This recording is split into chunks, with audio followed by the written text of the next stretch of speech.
माननीय सभी देशवासियों एवं नौजवान साथियों को एक साथ हाथ जोड़कर नमस्कार व प्रणाम करता हूँ। आज मैं बहुत दुखी होकर आप सभी के सामने अपनी दर्द का व्याख्या कर रहा हूँ। दोस्तों, अगर कहीं हमसे भूल हो, कुछ गलती बुलाए, तो अपना भाई, अपना बेटा, अपना साथी समझकर माफ़ करने का कष्ट लीजिएगा। भाई एवं बहना से मैं यह कहना चाहता हूँ कि हम सभी मिलकर देश के राजा जो प्रधानमंत्री हैं, उनसे क्यों नहीं हम लोग पूछ रहे हैं, क्यों हम लोग पीछे भाग रहे हैं। आज सारे के सारे बागडोर प्रधानमंत्री नरेंद्र मोदी के पास है, फिर भी कैसे हमारे देश में घुसपैठे घुस जा रहा है और हमारे नौजवान सेना को मार गिरा रहा है। जो हमारी कितने माँ बहना की मांग की सिंदूरी, कितने बच्चे का लार प्यार टूटा, और तो और क्या, कितना भाई अकेले हो गए, कितना बाप का बेटा का हाथ हटा। यह दर्द की बात है, यह दुख की बात है। और यही नहीं, वास्तविकता देखा जाए तो ये ऐसे प्रधानमंत्री से सरकार नहीं चल रही है, क्योंकि जो महंगाई को कोसने वाले, जो दर्द पे मलहम पट्टी झूठों का लगाने वाले व्यक्ति आज देश को बेच रहे हैं, जो नौजवान सेना को धरती पर सुलवा रहे हैं। कौन बोला? और तो और क्या, उनसे पूछा जाता तो वो कहते यह तो जुमला था। जुमला देकर, झूठ का हवा मारकर अपनी गद्दी को कवर किया है। हम सभी भाई एवं बहना मिलकर, हिंदू मुस्लिम एक होकर, और ऐसे निकम्मा सरकार को, ऐसे जुमलेबाज सरकार को उखाड़ फेंकने का संकल्प लें। याद कीजिए आज से कुछ वर्ष पहले की, जिन्होंने बूढ़े बुजुर्ग माँ पिता को रोड पे खड़ी किए थे। जब ऐसे व्यक्ति को, ऐसी बूढ़ी माँ पिता पे दर्द नहीं होता है, तो कैसे हम जानते हैं कि हम जैसे नौजवान पे उनका दर्द हो रहा होगा। उन्होंने कहे थे 30 रुपये पेट्रोल कैसे हो गया, क्या महंगाई है। आज मैं प्रधानमंत्री जी से पूछना चाहता हूं, क्या आज 100 रुपये पेट्रोल होने जा रहा है, क्या सस्ता है। 50 रुपये केजी आलू मिलता है, क्या सस्ता है। 80 रुपये केजी प्याज मिलता है, क्या सस्ता है।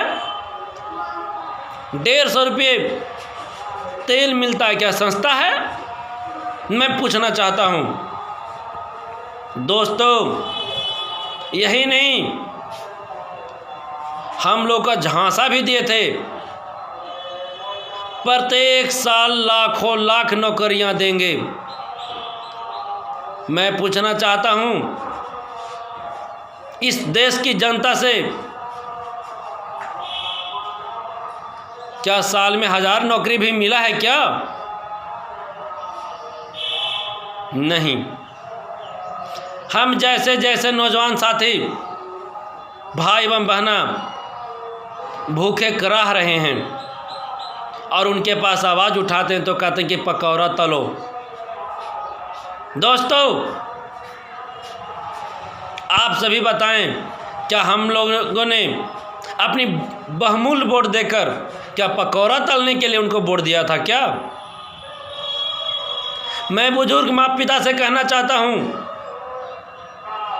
नौजवान साथी से कहना चाहता हूं, क्या आपने यही सोचा था कि हमारे बाल बच्चा पकौड़ा तले, हमारे भाई पकौड़ा तले? यही सोचे थे? और यही नहीं, दर्द तो इस बात की है कि हमारे पूर्वजों ने जो धरोहर रखे थे उस धरोहर को एक बाय एक कर करके बेच रहे हैं। दर्द यहाँ भी हो रहा है। मैं कहता हूँ कि अगर आपसे नहीं संभल रहा है तो बेच क्यों रहे हैं? आप इस्तीफा क्यों नहीं दे रहे हैं? मैं आपसे यह पूछ रहा हूँ। अगर आपसे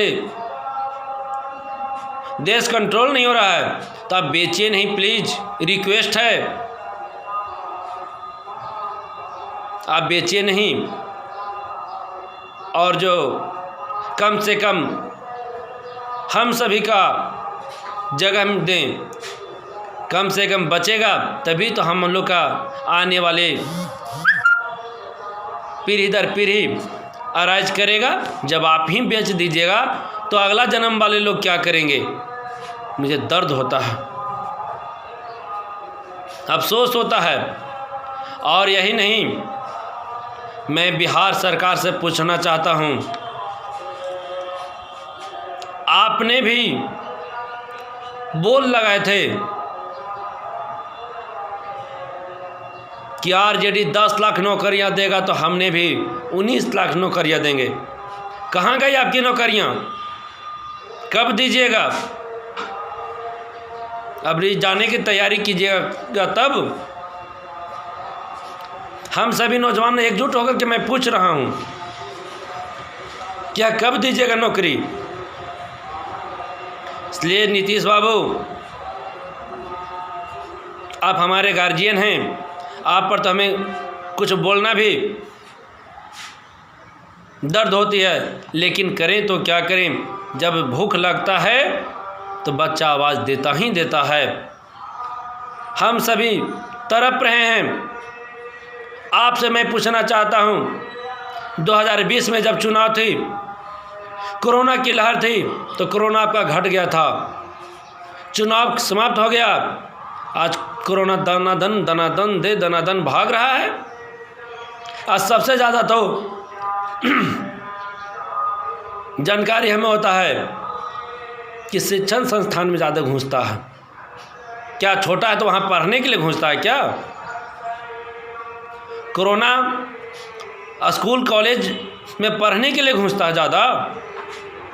अब भीड़ भाड़ देख करके चपने के चलते भाग जाता है कि हम अभी बालक हैं।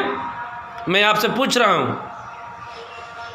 बिहार के मुख्यमंत्री जी से, कि इलेक्शन में भीड़ के चलते चपने का डर हो जाता है और विद्यालय में घुसता है कि हम पढ़ाई करेंगे। देखिए, इतना भी जनता को बुर्बक ना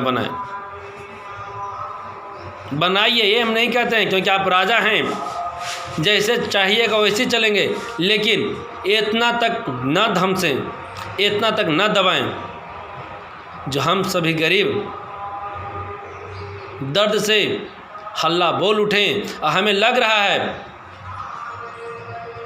कि हम सभी नौजवान साथी को, बड़े बुजुर्ग गार्जियनों को और नौनिहाल बच्चे को लेकर रोड पे हमें फिर से उतरना ही होगा, जैसा लग रहा है। अगर यह स्थिति रही तो पता नहीं कितने नौजवान साथियों का प्राण जाएगा। कितनी माँ बहना का गोद सुना होगा, भूख से सब तड़प रहे हैं। और यही नहीं, मैंने आपको बहुत समझते थे कि हमारे बिहार के मुख्यमंत्री देश को, राज्य को बहुत कंट्रोल कर रहे हैं, लेकिन नहीं, हमें ऐसा सुनने में आ रहा है, देखने में आ रहा है, रोज़ हत्या बाई हत्या बढ़ने जा रही है, रोज़ मार मर्डर हो रहा है, रोज़ रेप हो रहा है, फिर भी आप कान में अंगुली डाल के कहाँ सोए बैठे हैं। हम सभी ने आपको कान में अंगुली लगा करके बैठने के लिए नहीं कुर्सी दिया था।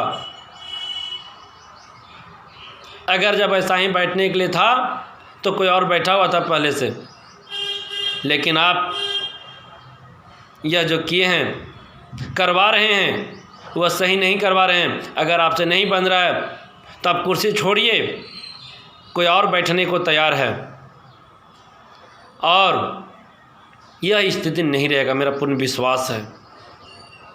क्योंकि आजकल के नए लोग बैठेंगे कुर्सी पे तो नया ढंग से चलाएंगे। हमें भी लग रहा है कि जो नौकरियां 50 से 60 वर्ष के अंदर रिटायर हो जाता है, 60 वर्ष में, आपका भी एज उसी पड़ाव पे आ गया है, वह रिटायर का ही पड़ाव पे आ गया है। इसलिए आप स्वतः अपने से ही इस्तीफा दे दें, इसलिए कि आपका कोई बेइज्जती ना हो। अगर हारते हैं, लोगों के बीच गिरते हैं, तो आपका भारी बेइज्जती है। इससे अच्छा है कि आप अपनी डायरेक्ट सिलेंडर बोल के किसी नौजवान को दे दें, क्योंकि वह अपना स्तर से चलाएगा। आजकल टेक्निकल युग आ गया है, न कि हाथ पे हाथ रख कर के सोने का युग है। और विशेष मैं क्या कहूँ, कहीं गलती भी हो तो एक भाई समझ के माफ़ कीजिएगा, और बड़े को प्रणाम, छोटे को धन्यवाद, एवं अपने नौजवान साथी भाई बहना को नमस्कार, आदाब व सलाम करता हूँ। जय हिंद, जय बिहार प्रदेश जीविका संघ। थैंक्स।